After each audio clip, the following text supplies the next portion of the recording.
Important और इस chapter का भी इम्पोर्टेंट टॉपिक है व्हीटस्टोन ब्रिज। अब आप कहोगे सारे ही टॉपिक्स इम्पोर्टेंट हैं तो हम पढ़ेंगे क्या? भाई देखो 12th है, 12th में आपको सब कुछ पढ़ना पड़ता है और सब कुछ इम्पोर्टेंट होता है क्योंकि इसमें कोई श्योरिटी नहीं होती कि कब कौन सा क्वेश्चन पूछ लिया जाए। अगर पिछले साल व्हीटस्टोन से पूछा गया तो हो सकता है इस साल पोटेंशियोमीटर से पूछे, तो इस तरीके से। लेकिन जरूरी नहीं है कि व्हीटस्टोन ना पूछे, व्हीटस्टोन भी पूछा जा सकता है अलग तरीके से। एग्जैक्ट वही तरीका ना हो जो पिछले साल यूज हुआ था, बट एक थोड़ा सा अलग हो सकता है।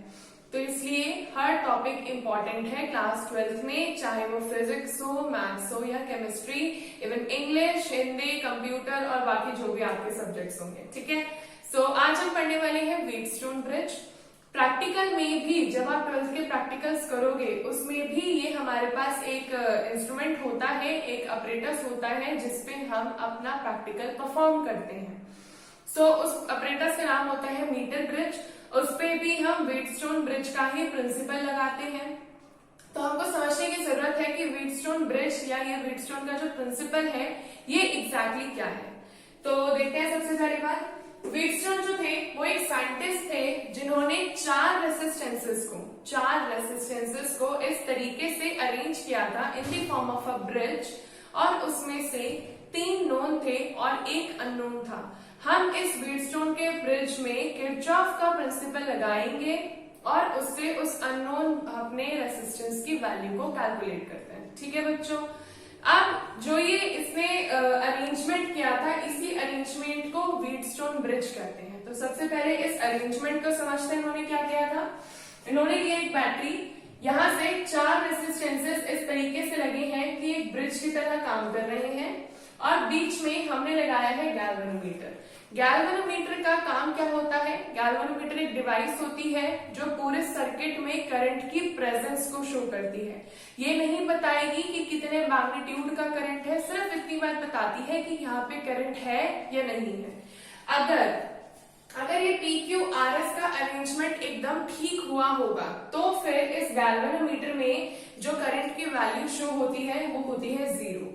इस कंडीशन में हम इस व्हीटस्टोन ब्रिज को बोलते हैं कि ये बैलेंस्ड है, बैलेंस्ड कंडीशन है। और इसी चीज को हम अप्लाई करेंगे अपने मीटर ब्रिज के प्रिंसिपल में, जहां पे ये सीधा सीधा प्रिंसिपल अप्लाई होता है कि अगर हमारे पूरे सर्किट के कनेक्शन ठीक हुए हैं तो गैल्वेनोमीटर में कोई भी करंट की रीडिंग शो नहीं होगी। ठीक है, अब हमने 4 रेसिस्टर्स लिए हैं P, Q, R and S, जिसमें P, Q और R नोन है और S हमारा अननोन है, और इसको हम निकालेंगे किस तरीके से वो देखेंगे।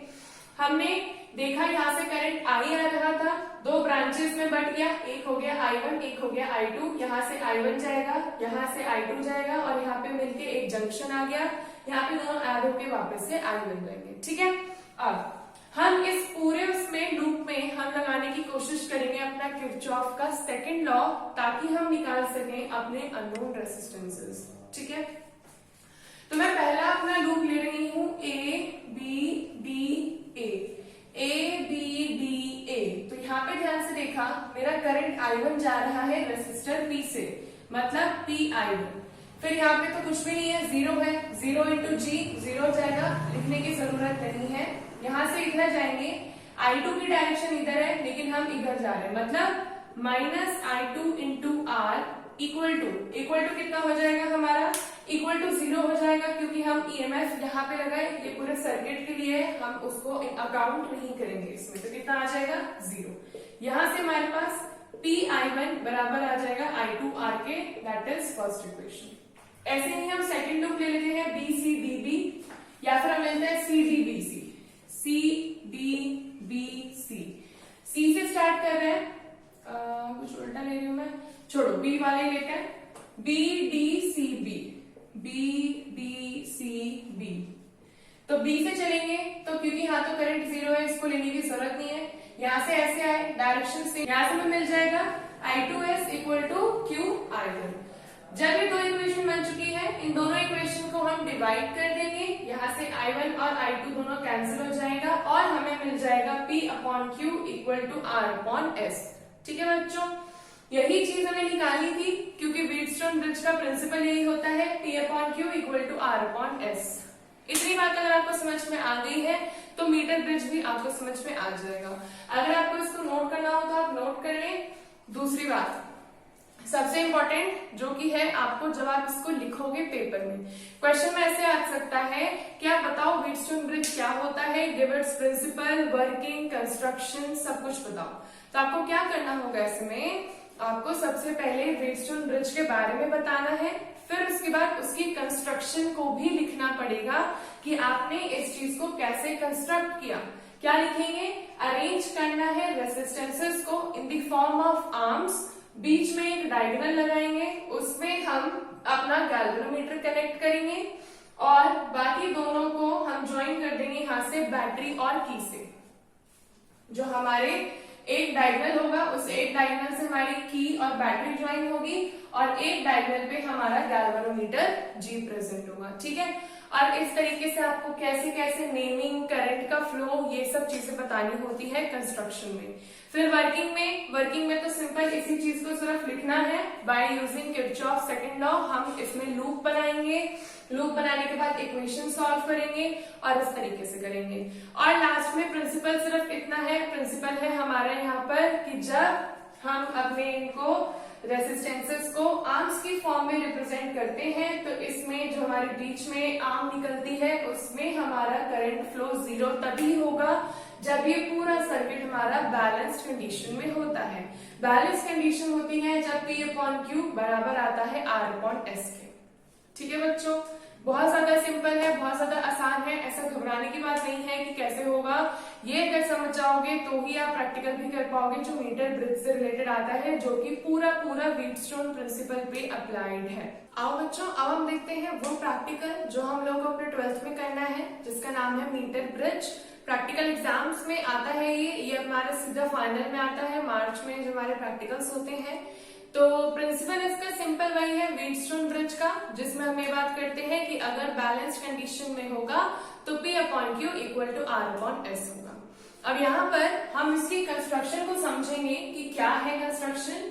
हमने देखा यहाँ पर एक समझ लो स्टील का बेस है, ये पूरा एक वुडन के स्केल पे होता है, जहां पर ये और ये हमारे स्टील के बेसेस हैं। हमने एक वायर लगाई है 100 सेंटीमीटर की, मतलब लगभग 1 मीटर की एक वायर लगाई है जो कि कॉन्स्टेंटिन और मैग्नीशियम वगैरह मटेरियल की बनी होती है।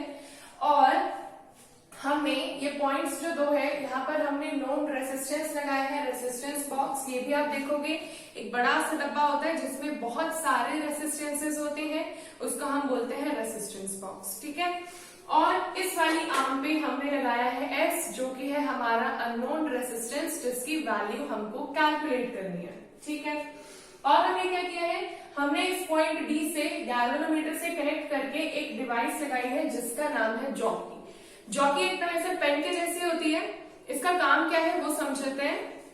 हमने जो ये वायर लगाई है इसको कनेक्ट करेंगे बैटरी और की से लगाने के बाद, तो क्या होगा, इस पूरी जो ये वायर होगी इसमें कुछ ना कुछ करंट फ्लो करेगा, और जो ये जॉकी होती है ये एग्जैक्टली करंट को रीड करते हुए चलती है। क्यों? क्योंकि गैल्वेनोमीटर से कनेक्टेड है, तो गैल्वेनोमीटर यहाँ पे ये दिखाता है कि इस वायर में करंट है या नहीं है। क्योंकि आपको पता है गैल्वेनोमीटर एक ऐसे डिवाइस है जो ये शो करता है कि किसी भी सर्किट में करंट प्रेजेंट है या नहीं।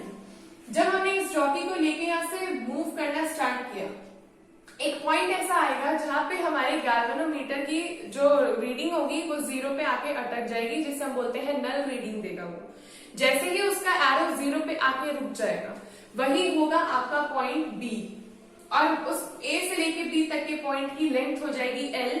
और क्योंकि आपको पता है पूरी 100 सेंटीमीटर की वायर है, तो बाकी बचा हुआ कितना हो जाएगा 100 माइनस L। जो ये A से B तक की लेंथ होगी उस रेसिस्टेंस, उसे हम रेसिस्टेंस देखेंगे, उस रेसिस्टेंस को हम नाम दे देंगे P, और बाकी बचा हुआ हो जाएगा हमारा Q।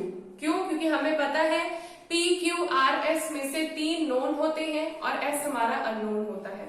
तो हम क्या करेंगे, जब जहां पे जॉकी देखेंगे इतनी लेंथ L, क्योंकि यहाँ पे एक स्केल लगा होगा तो हम एग्जैक्टली इस पॉइंट का बारे में बता सकेंगे। हो सकता है 43 आ जाए, 44 आ जाए, 50 आ जाए, 60 आ जाए, कुछ भी आ सकता है। लेकिन ये सिर्फ तब आएगा जब आपके पूरा सर्किट बैलेंस्ड होगा और जैसे ही आप ऑन करोगे अपना की से जॉकी को मूव करना स्टार्ट करोगे, एक पॉइंट पे गैल्वेनोमीटर अपना रिफ्लेक्शन शो करना बंद कर देगा और एकदम जीरो पे आके रुक जाएगा। ठीक है, तो जहां से जितने पॉइंट पे आके रुकेगा वो हमारा नोन रेसिस्टेंस P, बाकी बचा हुआ Q बन जाएगा। R हमारे पास नोन है और हमको निकालना है S। तो हम क्या करेंगे, हम देखेंगे P का जितना रेसिस्टेंस होगा वो डिपेंड करेगा इस लेंथ L पे, मतलब P डायरेक्टली प्रोपोर्शनल L के आएगा, और Q की जितनी रेसिस्टेंस की वैल्यू होगी वो डिपेंड करेगी 100 माइनस L पे, मतलब Q directly proportional to 100 minus L। तो ऐसे केस में जब हम इन दोनों का रेशियो निकालेंगे P upon Q equal to L upon 100 minus L आ जाएगा। फ्रॉम व्हीटस्टोन ब्रिज, हमें व्हीटस्टोन ब्रिज से पता है कि जब भी 4 रेसिस्टेंसेस लगते हैं और अगर वो बैलेंस्ड होते हैं तो P upon Q equal to R upon S के रेशियो में बराबर आता है। P अपॉन Q बराबर आता है R अपॉन S के। तो यहाँ से P अपॉन Q की वैल्यू रख देंगे L upon 100 minus L equal to R upon S। R हमारा नोन है, L लेंथ हम यहीं से पता लगा लेंगे क्योंकि यहाँ पे स्केल लगा होगा, और उसको 100 से माइनस करेंगे तो ये वैल्यू भी आ जाएगी। यहाँ से हम S जो हमें अननोन वेरिएबल निकालना है उसको यहाँ रखेंगे और क्रॉस मल्टीप्लाई करके हमारे पास एक फॉर्मूला मिल जाएगा। ये है मीटर ब्रिज का तरीका जिसमें हम अपना रीडिंग निकालते हैं। ठीक है बच्चों, प्रिंसिपल क्या था मीटर ब्रिज का? प्रिंसिपल था मीटर ब्रिज का व्हीटस्टोन ब्रिज हमारा। तो आपको इस चीज को याद रखना है और प्रैक्टिकल में परफॉर्म करना है। इसके सोर्सेज ऑफ एरर को याद रखना है। सबसे इंपॉर्टेंट बात जो यहाँ याद रखने वाली है कि जो जॉकी होती है, जो हमारे पेन जैसी शेप की छोटी सी कितनी बड़ी होती है, इसको आपको इस वायर के ऊपर घिसना नहीं होता, ऐसे रगड़ते हुए ऐसे लेते हुए नहीं जाना है। सॉफ्ट हैंड से टच करते हुए पॉइंट्स पे टच करते करते करते आपको जाना है जहां पे आपको गैल्वेनोमीटर की रीडिंग 0 मिल जाएगी, कोई भी डिफ्लेक्शन नहीं दिखेगा। अगर आप रब करते हुए जाओगे तो इस वायर की जो जॉकी की पॉइंट होगा, पहली बात तो वो खराब हो जाएगा, दूसरी बात वायर की भी प्रॉपर्टीज उसकी वजह से खराब हो जाएंगी जो कि हमारे रीडिंग फिर गलत दे सकती है। दूसरी बात, ये सारे सर्किट्स एकदम टाइटली कनेक्टेड होने चाहिए, अगर थोड़ी सी भी वायर लूज होगी तो भी दिक्कत हो जाएगी। और अगर हमारा गैल्वेनोमीटर भी कनेक्शन सही से नहीं देगा तो भी हमें दिक्कत हो सकती है। ठीक है, तो ये सब सोर्सेज ऑफ एरर तो आप अपने प्रैक्टिकल बुक में पढ़ोगे, सिर्फ इसका एप्लीकेशन बहुत इंपॉर्टेंट है क्योंकि एग्जाम में वो पूछा जा सकता है। तो आई होप आपको आज की यह लेक्चर पसंद आया हो। अगर पसंद आया हो तो प्लीज जरूर लाइक करना और चैनल को सब्सक्राइब करना। So thank you for watching.